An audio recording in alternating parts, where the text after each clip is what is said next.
If there was ever a perfect example of how an invention dominates us, this is it, isn't it? It's altered everything, from the way we organize work, to the way we scurry around, to the way we let complete strangers into our ear when we'd never let them into our house. And above all, the world's economy only operates now because we can talk to each other across continents at virtually the speed of light.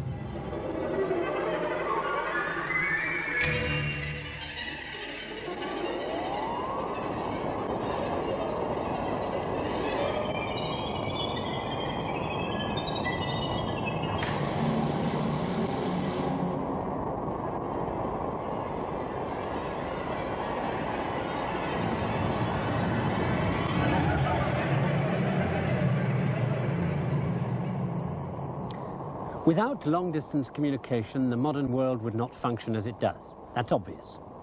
Take this equipment, for instance.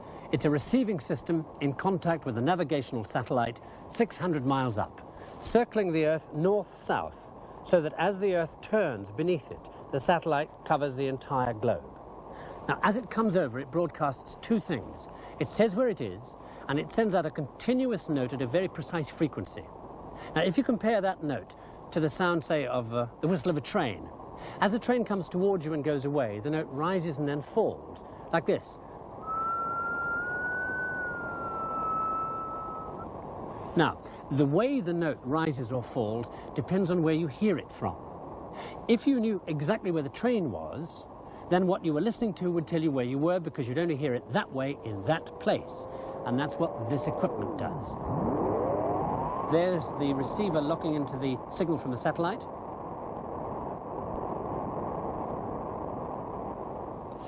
Now the computer is working out the one location on Earth where a satellite at that particular point in space would give it the noise it's hearing. Okay, here's where we are. North, 43 degrees, 42 minutes, 12.1 seconds. East, 4 degrees, 43 minutes, 18.8 seconds. Right, you check those numbers out on a map, and this is where it says we are. South of France, near the town of Arles, at a position accurate to within 30 feet, precisely there where it says there is an ancient aqueduct. There it is.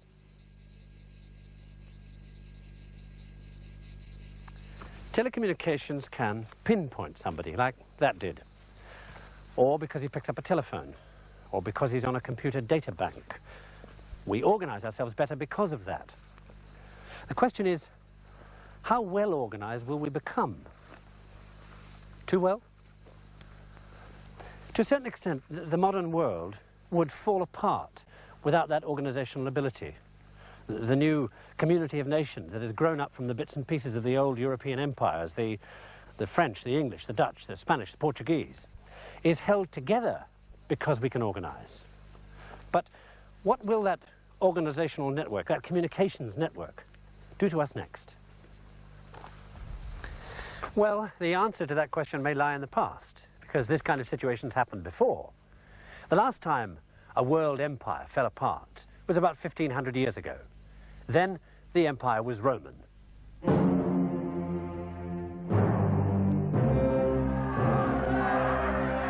Now, this is the accepted view of the fall of Rome, you know, rape and pillage, destruction the way Hollywood does it. But what really let the barbarians walk all over the Romans was something it won't take you a second to sympathize with. The taxes were too high to pay for the army that was losing all the battles, and a bunch of freeloaders in government, and of course, to pay for thousands of civil servants. So, for the Western Romans, better the barbarian you didn't know than the tax collector you did. So, the place fell apart. The imperial provinces cracked up into small barbarian kingdoms. And all that big-time stuff you have to have with imperial government, you know, superhighways, theatres, aqueducts, were no longer worth the upkeep. That's why we're here, outside Arles. This aqueduct fed the biggest industrial complex in Europe with water to run the wheels of the great grain mills at Barbegal. 28 tons of flour a day, a technological marvel perhaps to be lost forever in the chaos.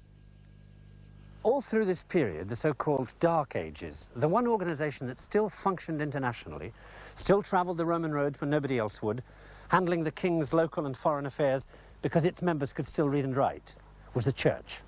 It had a fully operational network of communications from bishop to bishop throughout Europe, and that's what held things together. The church then was like our telecommunications now. And so the knowledge that the monks had accumulated gradually spread. Knowledge like how Barbagal had worked, with the great water wheel and the gearing system that made it so efficient. And in the end, by the Middle Ages, look what they did with that wheel. Here's the wheel being operated by water, and here's the gearing system turning the horizontal movement vertical, then horizontal again, and then vertical again in order to operate the millstones. Here's another system operating a trip hammer for bashing things like mineral ore or cloth or leather, soften it up. Here's a system that operates a similar trip hammer device, but it's to work a suction pump for a water supply. Same system again, operating two levers, pressing on bellows for a blast furnace. And finally over here, a crank that turns a circular movement into back and forward movement for a sawmill. Beautiful system. So, put yourself in their position. The wars are all over. There's loads of productive land everywhere. You've got water coming out of your ears and an amazing machine to use to harness the power. What would you do? Yes, you'd have yourself a medieval industrial revolution.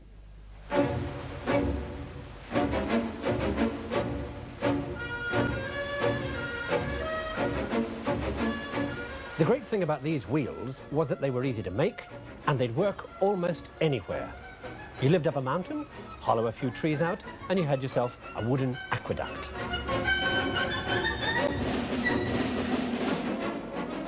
Horizontal wheels didn't need gears because they spun millstones directly above. You could turn a vertical wheel with water falling from above or flowing past below in a river. And with gears, you could slow down the effect of a fast stream or speed up a slow one. Water power made you a lot of bread, in both senses. But the star of the show was this, the cam. With a cam, you can trip hammers to pound things with, harder and faster than any human being. And build yourself mills to work. Timber, oil, grain, leather, cloth, iron, beer, wire, sugar, coin, you name it.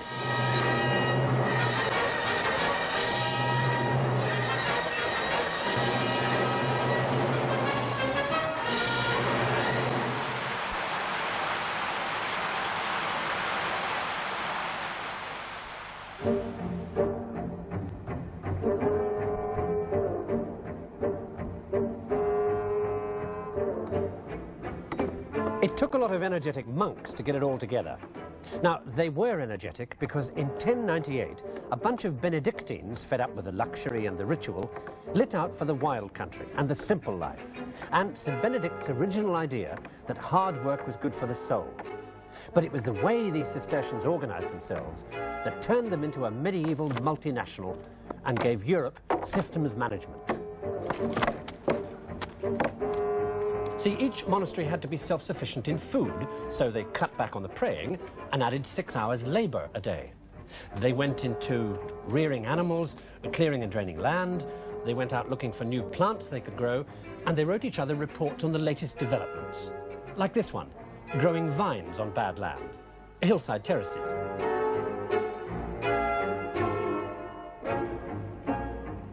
They used all the technology available, wine presses, water mills, iron foundries. A Cistercian abbey was like a corporation, with the special advantage that at the end of a hard day's business, they served the house wine in the company canteen.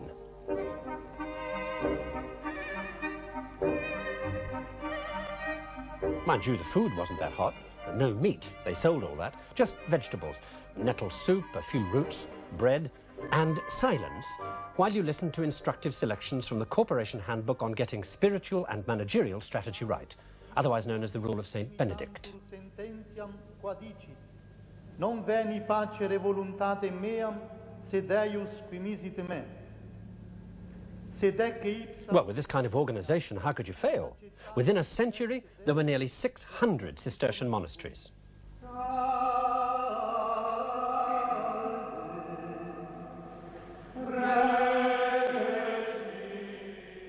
These monks did everything with fanatical discipline. Nothing got in the way. No fancy architecture or ritual or color to distract from the corporate image of efficiency. And as their lands and their management techniques developed, the news spread to the world outside.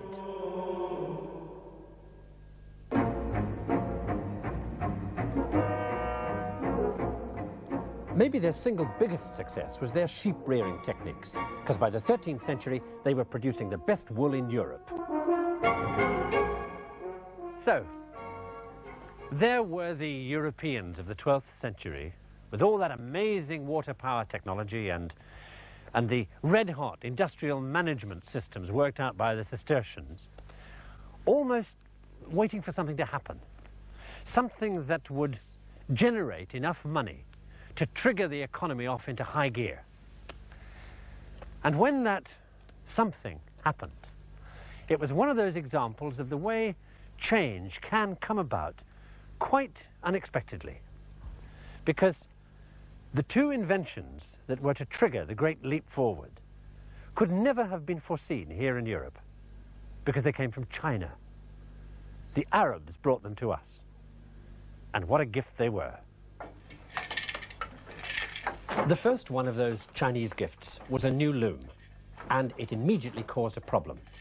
It speeded up weaving because the thread lifting business was now done by foot pedals, not by the weaver's hands anymore. The new loom produced cloth so fast, they ran into the problem of not enough yarn. See, up to then, you spun yarn in a way that hadn't changed for centuries. You teased the fibres out of the mass and hand-twisted them onto a spindle. It took hours. Then, in the 13th century, the second Chinese idea arrived and solved the problem because it produced yarn fast enough to keep up with the new loom. It was the spinning wheel. Early on, they didn't have much more than the wheel and the spindle. Foot pedals came later. But these two simple bits of machinery fitted together like bits of a jigsaw. And when they did, the places they were used got very, very rich.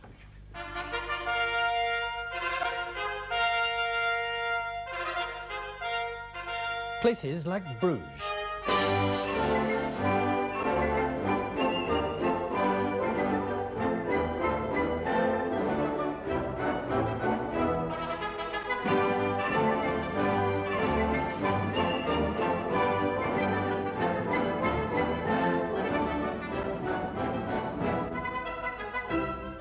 Bruges was one of the richest of the medieval cities built by the woolen trade, and if you know anybody called Draper, boy, were his ancestors well off.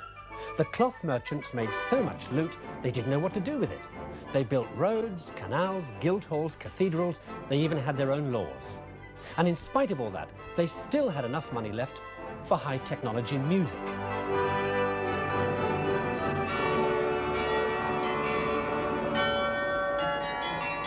Not just this kind of toy, the kind you can still hear in the cathedral towers all over Belgium, where the carillon still plays. Recognize the mechanism? It's the cam again, tripping levers that pulled wires that eventually pulled the clapper on one or other of a number of differently tuned bells.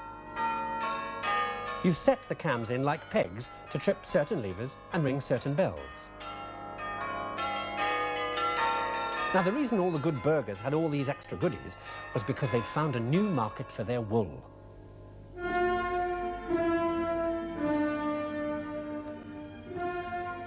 See, all over Europe, people now had surplus, and surplus always looks for a ready market. South from Scandinavia and England and Flanders came fur and wool and cloth. North, through the Mediterranean, through Genoa and Venice, came silk and spices from the Far East. East, from France and Spain, came salt, wine, and Cordovan leather. And from Russia, fur, I suppose. Everybody's crossroads lay in the county of Champagne at 4 little towns where they set up the first international markets, called the Champagne Fairs.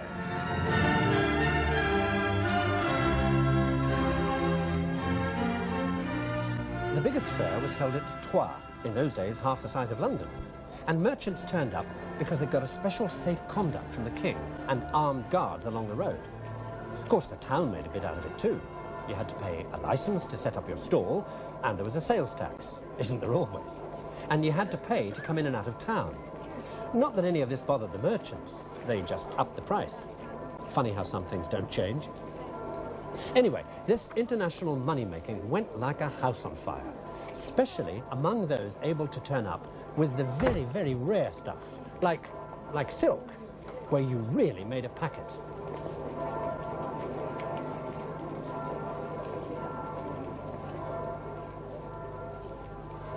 Most of the really fancy stuff was brought by the Italians, who practically ran the place.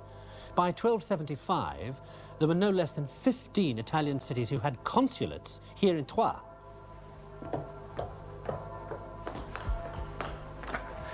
The reason the Italians mattered so much was because when everybody got back from a crusade in the Middle East to their rather dull northern European town, all they could talk about were the amazing luxuries of the mysterious Orient. Silk, cinnamon, pepper, elephant tusks.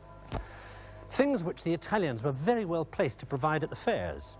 The Venetians, the Genoese, and the Pisans all had trading colonies all around the eastern Mediterranean, where they could pick up stuff from as far away as China.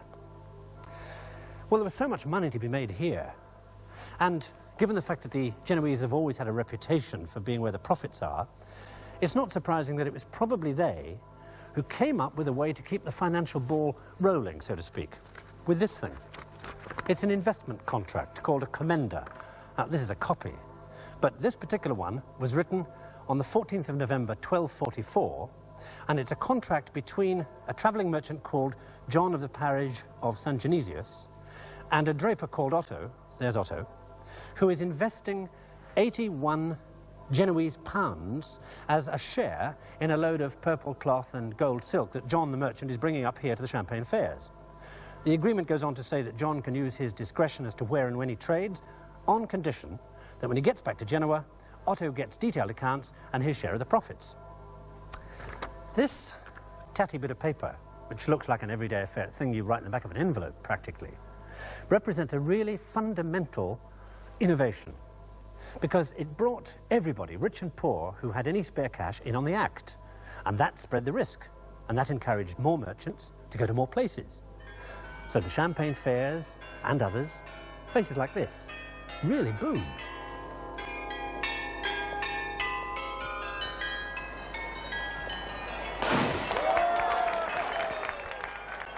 It looked as if good times were here to stay. And then, at the beginning of the 14th century, came a change in the weather. Freezing winters and rainy summers. Bad harvests followed, and then famine. With little or no surplus crops to sell, money became tight, and the fairs began to fail. All over Europe, people tightened their belts. And in this weakened condition, they were virtually defenseless against attack. And when it came, in 1347, the effect was devastating. All the more so because they had no defense against the enemy. It was a flea.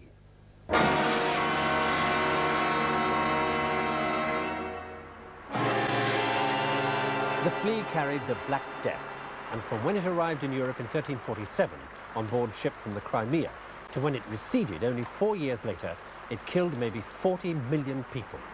200,000 villages were totally wiped out. At the height of the plague, there weren't enough living to bury the dead. The flea sucked the disease in rat's blood, and when the rat died, it jumped onto people and bit them. The effect was appalling, from fever to abscesses in the groin and armpits to death inside 24 hours.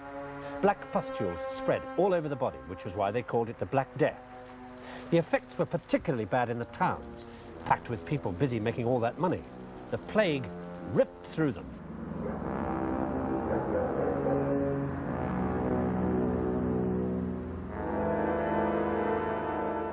And a new face appeared in all the pictures.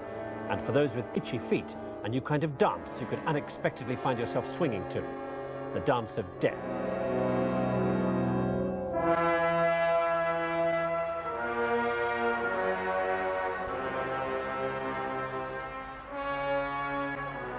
One grimly enjoyable thing came out of it all.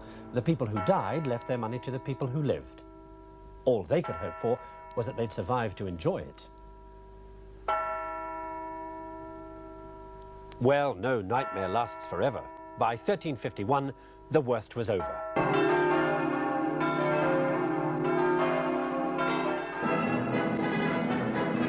When it was all over, the survivors went insane, trying to forget the horror they'd lived through. life everywhere in Europe became one long hysterical shindig.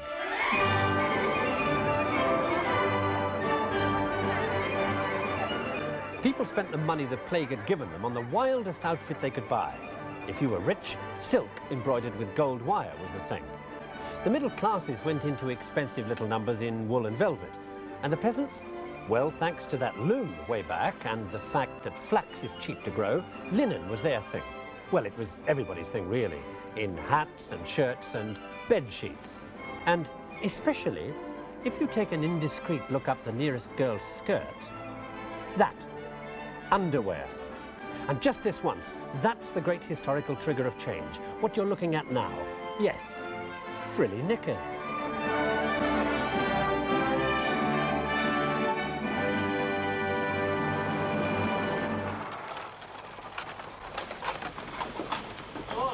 This is the first result of the great 14th century bed linen and underwear boom.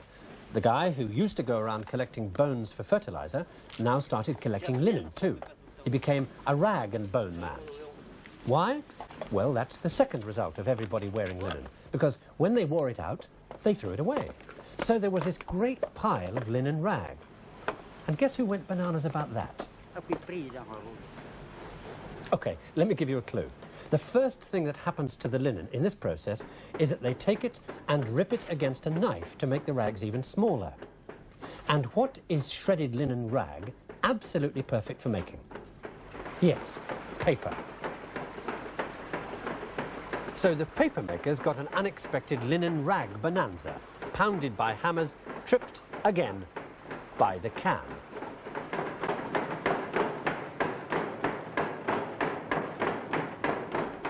You bash the rag in water and gum for 48 hours, and the sludge you get is paper pulp.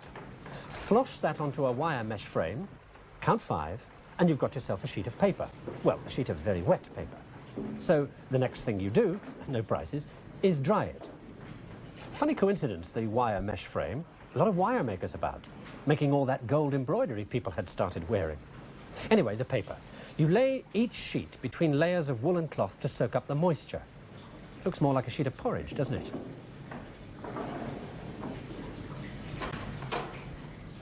And when you've got a big pile of wool and wet paper sandwiches stacked up, you call the lads. All you do now is squeeze the pile in a press until you've got nearly all the water out of the paper when you hang it up to dry, and that's all there is to it. Funny how it all comes together here in the paper mill. The water power to run the cams, tripping the hammers to make the pulp, the wine press come linen press to squeeze out the water, and thanks to the automatic loom, the linen that makes the pulp. And because of all that free linen, suddenly the cheapest thing around was paper.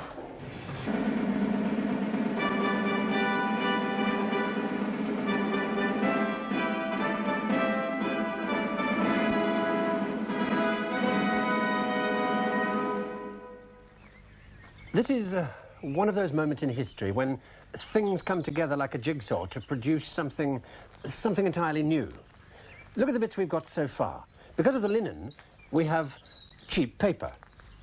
The Black Death is just over, so the economy of Europe is on the up and up, administration is expanding, there are many more clerks needed to do all the paperwork. However, the Black Death has killed half the clerks off, so they cost a great deal.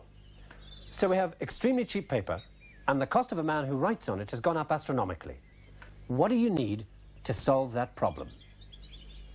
Yes, printing. And that's exactly what happened. But before the final bit of the jigsaw could be put into place, you needed one particular skill, the kind of skill, say, a goldsmith has. If you come upstairs with me, I'll show you what I mean.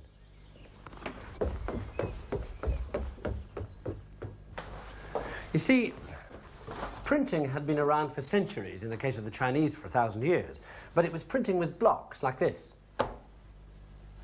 The trouble was those blocks, being made of wood, would tend to wear down, and in any case they only did the one thing. Now what our goldsmith friend did, and by the way his name was Johann Gutenberg and he lived in Mainz in Germany in the 1450s, he used his expertise with precious metal. He knew what that was, the hallmark. And he knew that the hallmark was made with a punch. So he took a punch and he carved a letter on the end of it, and using the punch, he punched that letter into a soft copper bar. Then he designed a mould in 2 bits so that it comes apart. You put the mould together like that. You slide into the mould the letter you want to make, any letter. Close it tight with a big spring. Turn it over. And then very, very carefully, you put molten lead alloy into the mould like this. Leave it for just a few seconds, and then you break the mould, and the letter is there, ready to print with. And that letter A will go anywhere on the page you want to put a letter A. It will go in the place of any other letter A. The mould makes all the letters, so they're all the same size. It makes all the spaces, so they're all the same size. So the printing is uniform. But it's the interchangeability of the letters that is at the heart of Gutenberg's invention. If you think about it, it was a good deal easier for a European to do than, say, for a Chinese, because the Chinese language has thousands of characters, and if you made every one of them, you'd need a space as big as this printing room in Antwerp just to store them in. Whereas the Latin alphabet of the time only had 23 letters to be made. As for the printing itself, well, that was a bit of a cinch. This press was just an adaptation of a linen press that had been around for centuries, as had the ink and the paper. This is the first dated piece of printing we know of. There may be earlier ones, but this one has a date on it. And the people who did it were very proud of what they'd done. It's the introduction to a book of Psalms. And the text says, "This work, adorned with the magnificence of capital letters, was fashioned with the use of a mechanical process for printing and making letters without the use of a pen." And then it says the name of the 2 men who were so proud of what they'd done, Joachim Furst and Peter Schoeffer. And then the date, 14th of August, 1457.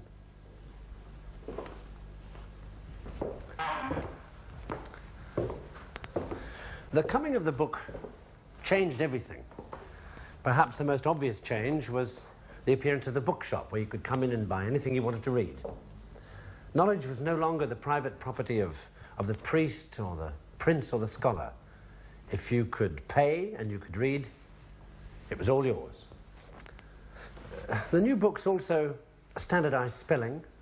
They carried an author's name, and they encouraged accuracy because the books could be widely read by people who knew more about the subject perhaps than the author himself. But perhaps most fundamental of all, the new books gave birth to the specialization that is the blessing or the bane, depending on your point of view, of our modern world. Because you see, the architects and the engineers started to write about what they knew in terms that only their co-professionals would understand. The generation that first read these new books could as easily turn its hand to the lute or the sword or the architect's drawing. And because of printing, they were the last generation to be able to do that. The coming of the books must have seemed as if it was going to turn the world upside down in the way it spread and democratized knowledge.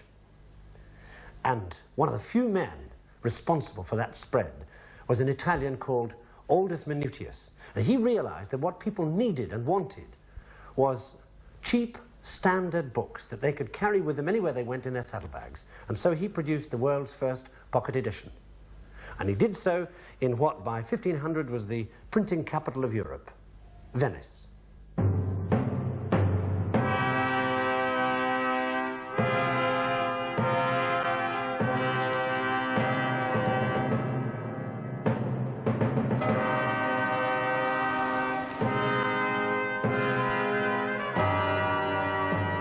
Used to blow their own trumpet a lot, the 16th century Venetians.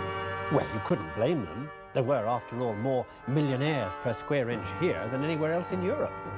Biggest navy, biggest overseas commercial empire, biggest bank balance. Venice was queen of the seas. Of course, there was nowhere else she could have been queen of. Not much land in Venice.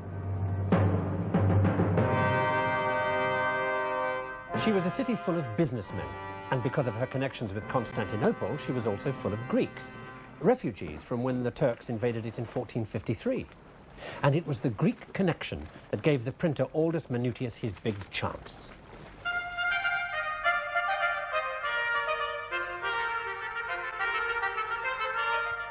Because Aldus got the Greek refugees to work for him, and because of that, his books gave the world a taste for the knowledge and the style of ancient Greece. He turned out dictionaries and grammar books first, so his customers could learn Greek, and then, of course, they could move on to reading the Greek books he would sell them. No fool he. Well, the new books got everybody turned on to matters ancient. One of the earliest bestsellers was a Roman thing on architecture that got people into big prestige building projects, people like Michelangelo.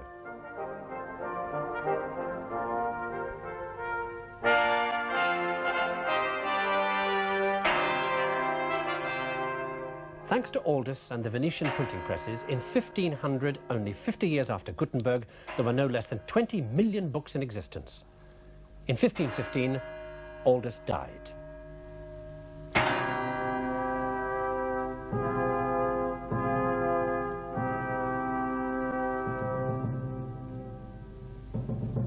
Aldus Manutius was laid to rest with his books heaped around him as a mark of respect for what he'd done, which was to print every major Greek classic in existence and invent a new kind of letter type for his pocket editions.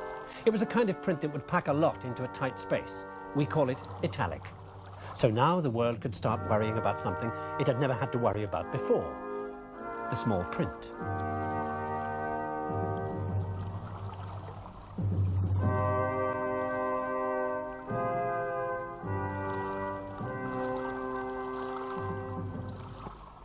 But above all, thanks to books, the world learnt about Greek science. This was one of the books that made the greatest impact of all, by the Greek hero of Alexandria. It details how to make machines using the natural forces of air, or steam, or water as power sources. It's really talking about complicated toys. But this book and others like it put the world of Greek science and the ancient past into the hands of the armourers and the architects and the engineers working for the princes and bishops of 16th century Italy. And look how the armourers immediately begin to work in the antique style. On this tapestry, this bunch of soldiers, they're using the latest in handguns, and yet they themselves are dressed like Caesar's centurions. As the wealth of the mysterious East and West began to pour into Europe and the population began to soar, the princes also began to embellish their growing cities with elaborate water supply systems, operated by the same mechanical devices as were shown in the Greek and Roman books. And in their homes, the aristocrats would hang tapestries like this one, containing scenes of fantastic inventions like the flying throne, being carried into the sky by winged beasts that can never quite make the piece of ham above their heads. Or the mythical story of Alexander the Great, exploring the oceans on board a submarine. What the princes wanted were things, toys, that would show off their wealth and position in a way that would amuse and impress their friends. And now, their armourers and their engineers had the techniques to do it. One of the most famous armourers of the time, a fellow called Bartholomew Campi, switched, for example, from making this rather complex armour, a gauntlet, to making things like this. It's a clockwork tortoise carrying the god Poseidon, and it was used at the dinner table because they would set it down and it would take toothpicks from one guest to another around the table. The vogue for automatic machines spread everywhere, and with the help of the hydraulic engineers, it spread in a form that would bring people hundreds of miles just to take a look.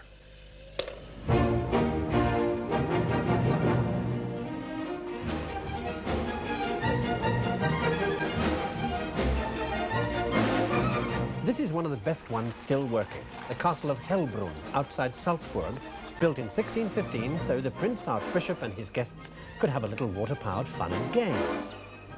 The whole place works on water turbines running the familiar cylinder with pegs in it, operating a 16th century Disneyland.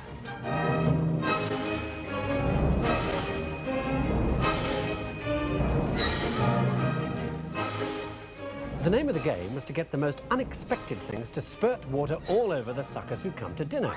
Everybody laughed, ha-ha, because the host was a prince. And besides, you got a free meal out of it all. Well, that's not all you got out of it.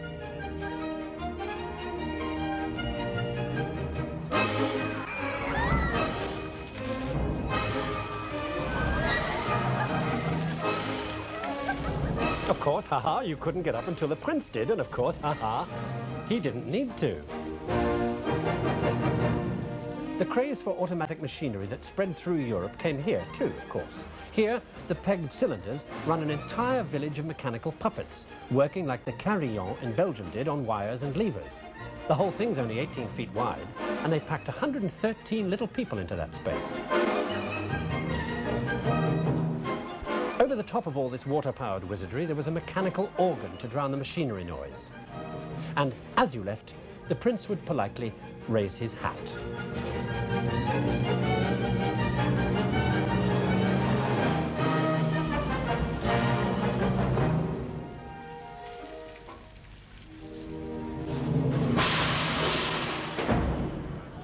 Mechanical organs and things might have stayed just that if it hadn't been for another craze sweeping Europe, a mania for Chinese fashions, particularly in dress, when, at the beginning of the 18th century, very complicated patterns became all the rage, especially in France, and particularly in silk. By the beginning of the 18th century, the demand for this kind of pattern was giving the silk weavers of Lyon a real headache, because silk weaving isn't just the simple over and under business of ordinary weaving, it's much more complicated. I mean, take a look at this. This already complicated pattern, if you follow it across, there you see suddenly for about 5 threads that particular orange. So it comes in, say, at thread 530, and it disappears again at thread 535. Now, if you get that one thread wrong, you've blown it. Let me show you on this little model loom here how they cracked that problem.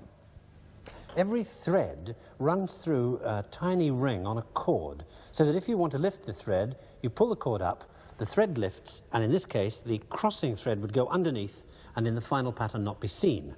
Now, if you tie together all the cords for all the threads that you want to lift into one bunch, then one pull will lift them all, like this.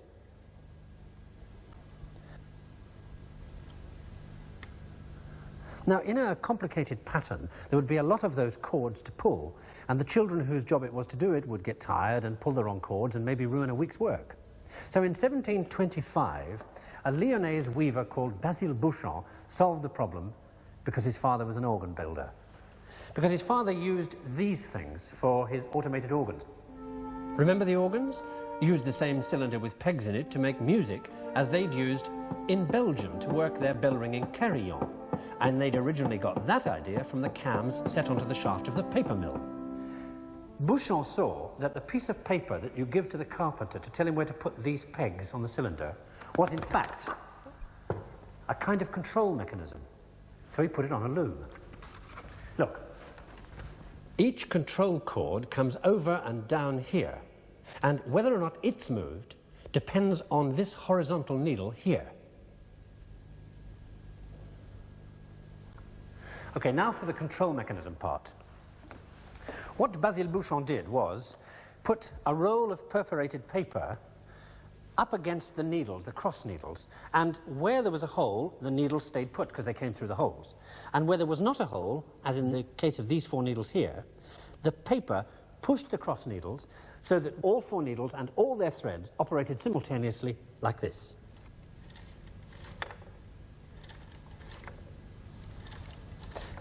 And to change the pattern, you simply moved the paper along one row of holes. But the paper tore and the weavers placed it in the wrong position. So around 1740, another weaver from Lyon called Falcon came up with this idea. He put each pattern on a separate card. Now, the card was more durable, and you couldn't really mistake how you should position it. Around 1750, one of the greatest machine makers of all time, a man called Vaucanson, who was also the inspector for silk factories, automated the entire process. He put the perforated roll around a cylinder and mounted the cylinder on a chassis which went backwards and forwards on water power like this. And as it did so, it clicked forward one row of holes automatically each time. Now, that was limited to how much paper you could put around the cylinder, and it put men out of work. So for nearly 50 years, this loom mouldered unnoticed here in the Paris Museum of Arts and Crafts, until just after 1800. Another weaver who happened to be here at the time was asked to put it together, and in doing so he made a few changes. He put Vaucanson's idea together with Falcon's cards and came up with this. It's automated, and it has the advantage that if you want to increase the pattern, you simply add more cards. Now, for that minor amendment, he got all the glory, because to this day, the entire concept is named after this man. This is a Jacquard loom. And boy, what a success that was.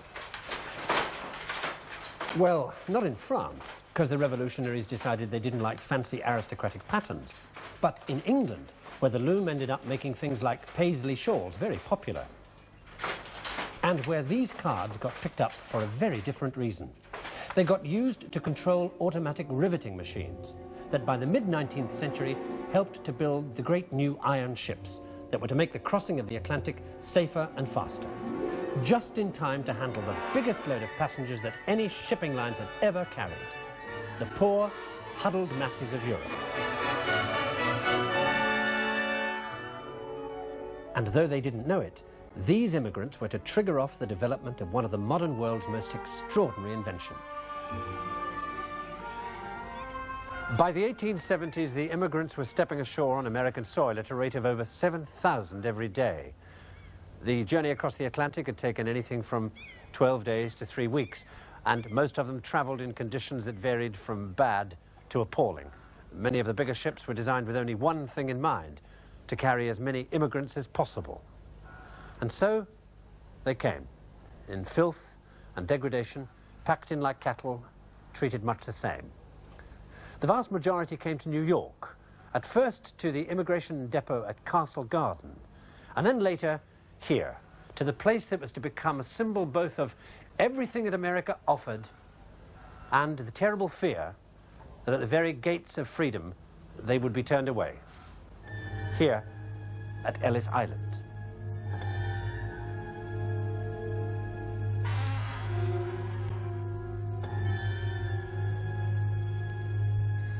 It took only a few hours to be accepted or rejected, and much of that time was spent confused and bewildered, waiting, clutching their cardboard suitcases tied up with string, everything they possessed.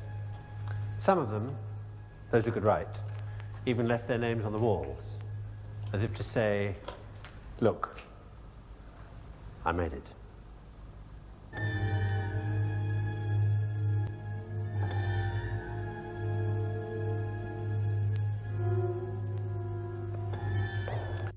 And then came the moment of truth, the point at which they either passed or failed the test to become American. What none of them could have known was how easy that test was. A quick look at the eyes, the hands, and the throat, and then the writing down of their particular details. The point at which many of them lost their old names because the inspectors couldn't spell them and they couldn't write them. So they became Smith, Brown, Jones. 8 out of 10 people passed the test. But with one inspector handling 500 people a day, it was almost a case of, if you could walk, you were in. In the 30 years between 1850 and 1880, nearly 8 million people got in. And as the country grew and the frontiers pushed west, the immigrants were swallowed up to disappear in the vast open spaces of this enormous country. The trouble was, every 10 years the government had to find them all again for the national census. And as the population soared, the paperwork for doing that became unbelievable. And then in 1880, an army surgeon called John Shaw Billings, who was working on the census, was watching the mountains of paperwork being shuffled when he happened to mention to his young engineer assistant that he reckoned that the Jacquard cards with their punched holes ought to be able to carry information. You know, if a man was married, you'd punch a hole, and if he wasn't, you wouldn't. The young engineer, Herman Hollerith, worked on the idea and came up with this. It's called a tabulator, and it works on cards like these, the size of a dollar bill of the period. Now, Hollerith chose that size because they already had holders for dollar bills, and what that meant was he wouldn't have to design and build one himself. No fool. So, you put the card in here. Now, let's say we're talking about a white male, aged 35, who is single, lives in Maine, and came originally from Russia. Right, you punch white, male, 35, single, the code for the state, Maine, and finally, Russia. Now you take the card out, see the little holes, and put it into this press. Now, when you push this press down, these little needles here with springs on them either go through a hole or they don't. Remember Jacquard? And if they do go through a hole, they make electrical contact down there. And that triggers these counters up here one click forward. Now, depending on what you want to count, you program the counters. Say you just want a general population figure, then all these are the states and territories, of which that is Maine, and that one in the corner is the grand total. So our man in Maine would add 1 to Maine and 1 to the grand total, like this. And the bell told you you'd done it. Now, the census involved much more detailed analysis than that. So Hollerith also designed a sorter, this cabinet with lots of boxes in it, connected to the tabulator. Now, let's say you want to take a particular look at all 35-year-old men. What you do is program the tabulator so that when one of them comes under the press, it causes a particular box to flip open, like this. And you pop the card into the box, and at the end of the day, you took out all the 35-year-olds and ran them back under the press to see where they all lived and to see how many of them there were. And you could do that with any bit of information on a card or any mixture of bits of information on a card.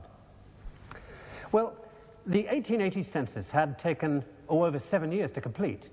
With the new tabulator, the 1890 census was finished in half that time, and they checked the total twice. 62,947,714.